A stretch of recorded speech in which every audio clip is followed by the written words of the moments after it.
బంగ్లాదేశీలు, రోహింగ్యాలు ఇట్లాంటి వాళ్ళని ఎలాగ ఈ దేశంలోకి వచ్చారు, వాళ్ళకి ఈ దేశంలో ఆధార్ కార్డు ఎట్లా వచ్చినాయి, ఓటర్ ఐడి కార్డులు ఎట్లా వచ్చినాయి, ఈ చర్చ జరుగుతుంటే ఇప్పుడు సీన్ మారిపోయింది. అంటే పబ్లిక్ అర్థమైపోయింది దేశంలో కోట్లాది మంది వాళ్ళు వచ్చారు, ఇక్కడ ఉంటున్నారు, ఇక్కడ ఓటర్ ఐడీలు ఉన్నాయి, ఆ ఓటర్ ఐడీలను అడ్డం పెట్టుకుని వాళ్ళని సాకుతా భారతీయుల్ని నాశనం చేస్తున్నారు, హిందువులను ఇబ్బంది పెడుతున్నారు, ఇతర మతస్థులు ఇబ్బంది పెడుతున్నారు అన్నటువంటి పబ్లిక్ అర్థమైపోయేటప్పటికీ ఇప్పుడు సీన్ మార్చేశారు. అర్జెంటుగా అటు తృణమూలు కావచ్చు, తర్వాత నేను కాంగ్రెస్ మహానాయకురాలు సోనియా గాంధీ గారి సన్నిహితురాలు కావచ్చు, ఇప్పుడు సమాజ్వాదీ కావచ్చు, కొత్త కాన్సెప్ట్ తెర మీద తీసుకొచ్చారు.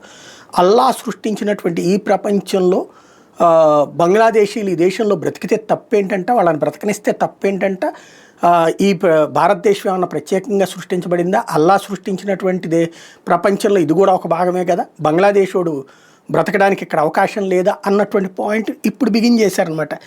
దీంట్లో నిన్నటిదాకా కాంగ్రెస్ పార్టీకి సంబంధించిన ఆవిడెవరు సామాజికవేత్త పేరుతో తిరిగి ఆవిడ అనుకుంటే ఆవిడతో పాటుగా ఇప్పుడు మహబుల్లా ఎవరైతే సమాజ్వాదీ పార్టీకి సంబంధించినటువంటి నాయకుడు కూడా ఇదే కాన్సెప్ట్ తెర మీద తీసుకొచ్చారు. బంగ్లాదేశ్ వాళ్ళని భారత్లో ఉండనియాలి అన్నటువంటి సరికొత్త కాన్సెప్ట్ని తెర మీద తీసుకొచ్చారు. ఇప్పుడు రేపు తృణమూలి వీళ్ళందరూ కూడా అదే మాట్లాడతారు.